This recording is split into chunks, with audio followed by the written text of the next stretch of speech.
شہر دو قصہ A Tale of Two Cities. شہر دو قصہ کی الٹ یعنی قصہ دو کہانیوں والے شہر کا۔ کھنڈر میں چراغاں کم و بیش 45 برس کا ساتھ تھا، نصف صدی ہی کہیے۔ بیوی کے انتقال کے بعد بشارت بہت دن کھوئے کھوئے سے گم سم رہے، جیسے انہوں نے کچھ گم نہ کیا ہو، خود گم ہو گئے ہوں۔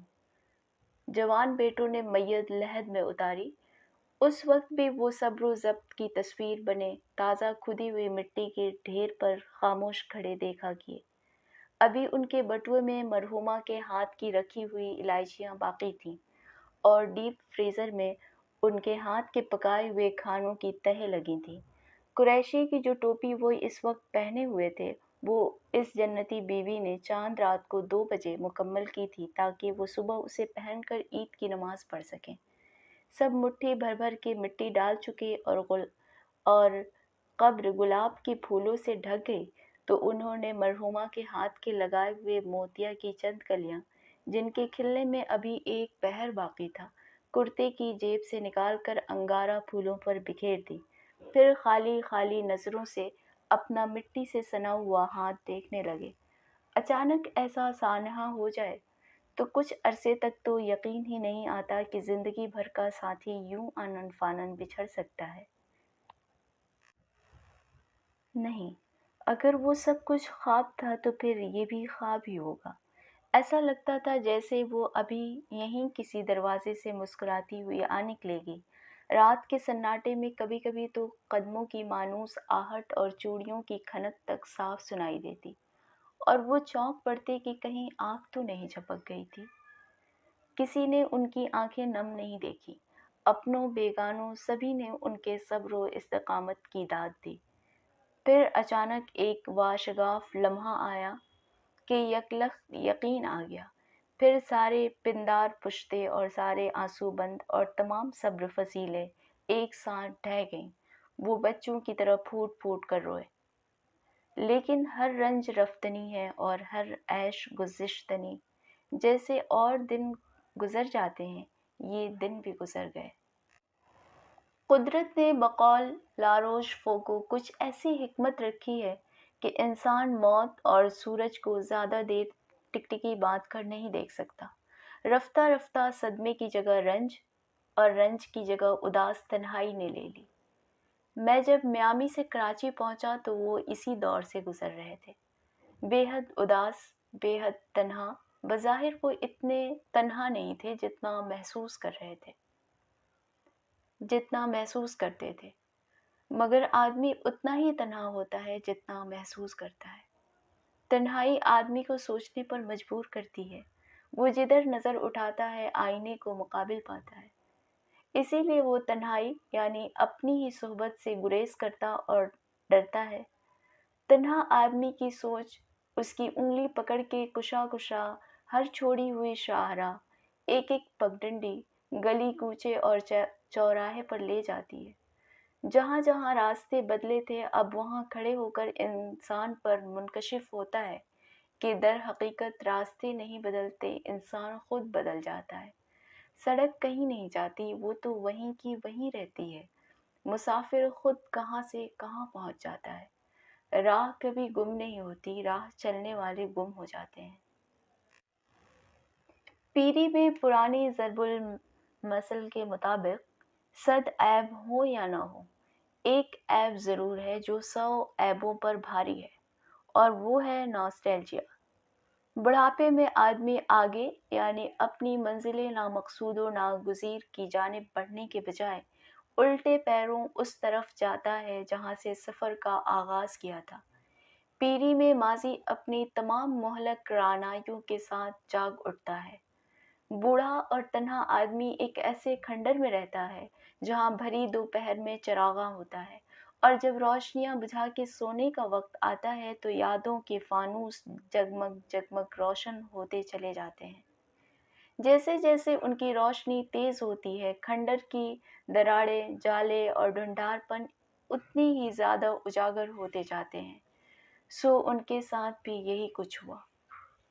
ماضی تمنائی اور برزخ گم گشتہ کراچی میں اللہ نے انہیں اتنا دیا کہ خواب و خیال میں بھی نہ تھا اپنے مالوف و متروک دیار کانپور جانے کی انہیں کبھی خواہش نہیں ہوئی، مگر اس سانحے کے بعد یک بارگی ایک ہوک سی اٹھی اور انہیں کانپور کی یاد بے تحاشا ستانے لگی۔ اس سے پہلے ماضی نے ان کے وجود پر یوں پنجے گاڑ کر قبضہ نہیں جمایا تھا۔ حال سے گریزاں، حاضر و موجود سے منحرف، مستقبل سے مستغنی، اب وہ صرف ماضی میں جی رہے تھے۔ حال میں کوئی خاص خرابی نہیں تھی، بجز اس کے کہ بوڑھے آدمی کے حال کی سب سے بڑی خرابی اس کا ماضی ہوتا ہے جو بھلائے نہیں بھولتا۔ ایک عمر سے ہوں لذت نیسیاں سے بھی محروم، ہر واقعے بلکہ ساری زندگی کی فلم الٹی چلنے لگی۔ جٹا دھاری برگد کرودھ میں آ کر فرنگ کے بل اپنی بھجنگ جٹائیں اور پاتال جڑیں آسمان کی طرف کر کے سیس آسن میں الٹا کھڑا ہو گیا۔ 35 برس بعد انہوں نے اپنے برزخ گمگشتہ کانپور جانے کا فیصلہ کیا۔ وہ گلیاں، بازار، محلے، آنگن، چارپائی تلے ادھورے چھڑکاؤ سے رات گئے تک، جوان پنڈی کی طرح سلگتی چھتیں، وہ دیوانی خواہشیں جو رات کو خواب بن بن کے آتی اور خواب جو دن میں سچ مچ خواہش بن جاتے، سب ایک ایک کر کے بے طرح یاد آنے لگے۔ حد یہ کہ وہ اسکول بھی جنت کا ٹکڑا معلوم ہونے لگا جس سے بھاگنے میں اتنا مزہ آتا تھا۔ سب مزوں، سب یادوں نے یک بارگی یورش کر دی۔ ہرنوں سے بھرے جنگل، چھرے سے زخمی ہو کر 200-300 فٹ کی بلندی سے گد سے گرتی ہوئی مرغابی، خس کی ٹٹیاں، سنگھاڑوں سے پٹے تالاب، گلے سے پھسلتا مخمل فالودہ، مولیسٹی کے گجرے، گرمیوں کی دوپہر میں جامن کے گھنے پتوں میں چھپے ہوئے گرگٹ کی لپلپاتی مہین زبان، اپنے چوکنے کانوں کو ہوا کے رخ کے ساتھ ٹیون کیے ٹیلے پر تنہا کھڑا ہوا باراسنگھا، امڑ گھمڑ جوانی اور پہلے پیار کی گھٹا ٹوپ اداسی۔ ماضی کے کوہ ندا سے ایسے بلاوے، ایسی صدائیں آنے لگیں کہ ایک جگہ تو گھوم کے رہ گئی ایڑی سیدھے پاؤں کی۔ وہ اب بچے نہیں رہے تھے، ہمارا مطلب ہے کہ 70 سے متجاوز تھے، لیکن انہیں ایک لہجے کے لیے بھی یہ خیال نہ آیا کہ یہ تمام رنگین اور رومانٹک چیزیں جنہیں مرزا عبد الودود بیگ آلات کشاورزی کی مناسبت سے عہد شباب کے آلات خلاف ورزی کہتے ہیں، جنہیں یاد کر کر کے وہ 100 ڈیسیبل کی آہیں بھرنے لگے تھے، پاکستان میں نہ صرف باافراد بلکہ کہیں بہتر کوالٹی کی دستیاب تھی۔ ہاں، صرف ایک شے پاکستان میں مفقود تھی اور وہ تھی ان کی جوانی، سو وہ بات تلاش بیسیار و بے سود کانپور میں بھی نہ ملی۔ یہ بچے کتنے بوڑھے ہیں، یہ بوڑھے کتنے بچے ہیں۔ انہوں نے اپنے نارتھ ناظم آباد والے گھر کے سامنے مولیسٹی کا درخت لگانے کو تو لگا لیا، لیکن یادوں کی مولیسٹی کی بھینی بھینی مہک، پھبن اور چھب چھاؤں کچھ اور ہی تھی۔ اب وہ انواع و اقسام کے پھول کہاں کہ ہر پھول سے اپنی ہی خوشبو آئے۔ ان پر بھی وہ مقام آیا جو بڑھاپے کے پہلے شب خون کے بعد ہر شخص پر آتا ہے، جب دفعتاً اس کا جی بچپن کی دنیا کی ایک جھلک، آخری جھلک دیکھنے کے لیے بے قرار ہو جاتا ہے، لیکن اسے یہ علم نہیں ہوتا کہ بچپن اور بڑھاپے کے درمیان کوئی غیبی ہاتھ چپکے سے 100 گنی طاقت کا میگنیفائر رکھ دیتا ہے۔ دانا کبھی اس شیشے کو ہٹا کر دیکھنے کی کوشش نہیں کرتے، اس کے ہٹتے ہی ہر چیز خود اپنا تصغیر معلوم ہونے لگتی ہے۔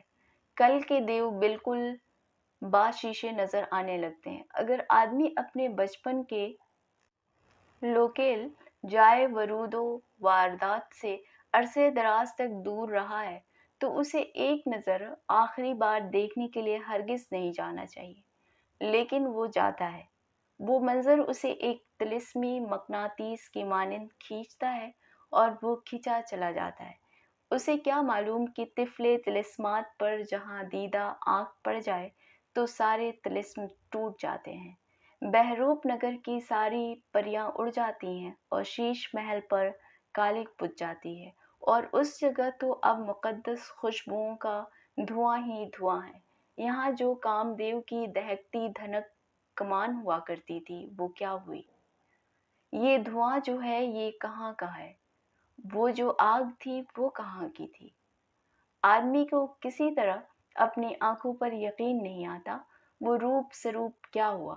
وہ چہکار مہکار کہاں گئی؟ نہیں، یہ تو وہ اوراق مصور کوچے اور بازار نہیں جہاں ہر چیز اچنبھا لگتی تھی۔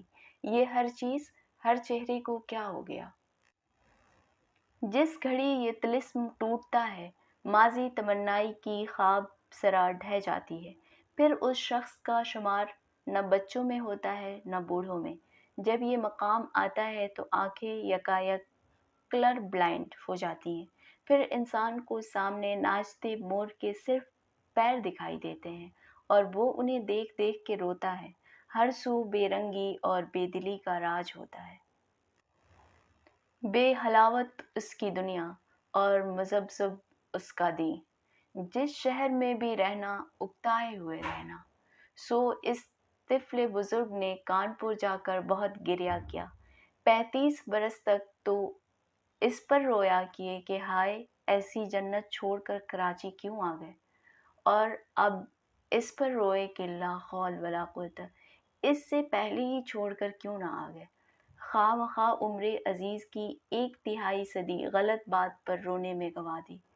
رونا ہی ضروری تھا تو اس کے لیے 365 معقول وجوہات موجود تھیں، اس لیے کہ سال میں اتنی ہی مایوسیاں ہوتی ہیں۔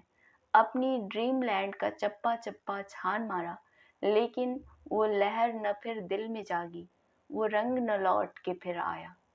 35 برس پرانا ناسٹیلجیا یکایک ٹوٹا تو ہر جگہ اجاڑ اور ہر شے کھنڈر نظر آئی۔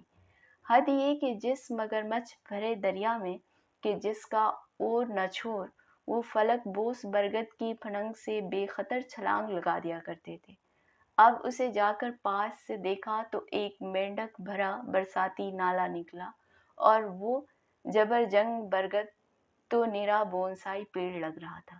ماضی کے دشتے باز گشت میں وہ اپنے ہمزاد کا خیمہ زنگار گو نہ پہچان پائے۔ یونانی کبوتر خانے کا چربا۔ یونانی کورس، گریک کورس بہت فلسفہ چھانٹ چکا۔ اب اس کہانی کو خود اس کے ہیرو بشارت کی زبانی سنیے کہ اس کا مزہ ہی کچھ اور ہے۔ یہ افسانہ اگرچہ سرسری ہے ولی اس وقت کی لذت بھری ہے۔ صاحب، میں تو اپنا مکان دیکھ کر بھوچکا رہ گیا کہ واللہ ہم اس میں رہتے تھے، اور اس سے زیادہ حیرانی اس پر کہ بہت خوش رہتے تھے۔ مڈل کلاس غریبی کی سب سے قابل رحم اور لا علاج قسم وہ ہے جس میں آدمی کے پاس کچھ نہ ہو لیکن اسے کسی چیز کی کمی محسوس نہ ہو۔ ماشاء اللہ سے ہم تلے اوپر کے 9 بھائی تھے اور 4 بہنیں، اور تلے اوپر تو میں نے محاورے کی مجبوری کے سبب کہہ دیا، ورنہ کھیل کود کھانے اور لیٹنے بیٹھنے کے وقت اوپر تلے کہنا زیادہ صحیح ہوگا۔ برجوائیت پر بوزریت کا گمان۔ صاحب، کہاں کراچی کی کوٹھی اور اس کے ایئر کنڈیشنز اور قالین اور رو بلیک پینٹ، اور کہاں یہ ڈھنڈار کے کھانس بھی دو تو واللہ پلستر جھڑنے لگے۔ 40 برس سے رنگ سفیدی نہیں ہوئی۔ پھوپھی زاد بھائی کے مکان میں ایک جگہ ترپال کی چھت گیری بدھی دیکھی۔ کراچی اور لاہور میں تو کوئی چھت گیری اور نمگیرہ کے معنی بھی نہیں بتا پائے گا۔ چھت گیری پر 3 جگہ نیل پالش سے ضرب کا نشان بنا ہے، مطلب یہ کہ اس کے نیچے نہ بیٹھو، یہاں سے چھت ٹپکتی ہے۔ کانپور اور لکھنؤ میں جس دوست اور رشتہ دار کے ہاں گیا اسے پریشان حال ہی پایا۔ آگے جو سفید پوش تھے وہ اب بھی ہیں، مگر سفیدی میں پیوند لگ گئے ہیں، اپنی اسرت اور خودداری پر کچھ زیادہ ہی فخر کرنے لگے ہیں۔ ایک نجی محفل میں نے اس پر اچٹتا سا فقرہ کس دیا تو ایک جونیئر لیکچرر جو کسی مقامی کالج میں اقتصادیات پڑھاتے ہیں بگڑ گئے۔ کہنے لگے، آپ کی امیری امریکہ اور عرب امارات کی دین ہے، ہماری غریبی ہماری اپنی غریبی ہے۔ اس پر حاضرین میں سے ایک صاحب نے غیرت سے الحمدللہ کہا۔ مقروضوں کے اللہ تللے آپ ہی کو مبارک ہوں۔ عرب اگر تھرڈ ورلڈ کو عالم الفقیر کہتے ہیں تو غلط نہیں کہتے۔ میں مہمان تھا، ان سے کیا الجھ تھا۔ دیر تک فقر و غنا، نانے جو اور خودداری اور مفلسی کے دیگر لوازمات کی مدح میں اشعار سناتے رہے۔ دو شعر حضرت ابو ذر غفاری پر بھی سنائے۔ شرما حضوری میں نے بھی داد دی، مہمان جو ٹھہرا، ہندوستان ہو یا پاکستان۔ آج کل ہر انٹلیکچوئل کو اپنی بےزری اور برزوائیت پر بوزریت کا گمان ہونے لگا ہے۔ کوئی چیز ایسی نہیں جو ہندوستان میں نہ بنتی ہو۔ ایک کانپور ہی کیا، ہر شہر کارخانوں سے پٹا پڑا ہے۔ کپڑے کی میلیں، فولاد کے کارخانے، کار اور ہوائی جہاز کی فیکٹریاں، ٹینک بھی بننے لگے۔ ایٹم بم تو عرصہ ہوا ایکسپلوڈ کر لیا، سیٹلائٹ بھی خلا میں چھوڑ دیا۔ عجب نہیں چاند پر بھی پہنچ جائیں۔ ایک طرف تو یہ ہے، دوسری طرف یہ نقشہ بھی دیکھا کہ ایک دن مجھے انعام اللہ برملائی کے ہاں جانا تھا۔ ایک پیڈل رکشہ پکڑی، رکشہ والا مدقوق سا تھا، بنیان میں سے بھی پسلیاں نظر آ رہی تھیں، منہ سے بنارسی قوام والے پان کے بھپکے نکل رہے تھے۔ اس نے انگلی کا آنکڑا ہک سا بنا کر پیشانی پر پھیرا تو پسینے کی تللی بدھ گئی۔ پسینے نے منہ اور ہاتھوں پر لسلسی چمک پیدا کر دی تھی جو دھوپ میں ایسی لگتی تھی جیسے ویسلین لگا رکھا ہو۔ ننگے پیر، سوکھی کلائی پر کلائی سے زیادہ چوڑی گھڑی، ہینڈل پر پروین بابی ایکٹریس کا ایک سیکسی فوٹو۔ پیڈل مارتے میں دوہرا ہو جاتا اور پسینے میں تر پیشانی بار بار بابی پر سجدہ ریز ہو جاتی۔ مجھے 1 میل ڈھو کے لے گیا، مگر گیس کیجئے کتنا کرایہ مانگا ہوگا؟ جناب کل 75 پیسے۔ خدا کی قسم 75 پیسے۔ میں نے ان کے علاوہ 4 روپے 25 پیسے کا ٹپ دیا تو پہلے تو اسے یقین نہیں آیا، پھر باچھیں کھل گئیں۔ کدو کے بیجوں جیسے پان آلو دانت نکلے رہ گئے۔ میرے بٹوے کو حریص نظروں سے دیکھتے ہوئے پوچھنے لگا،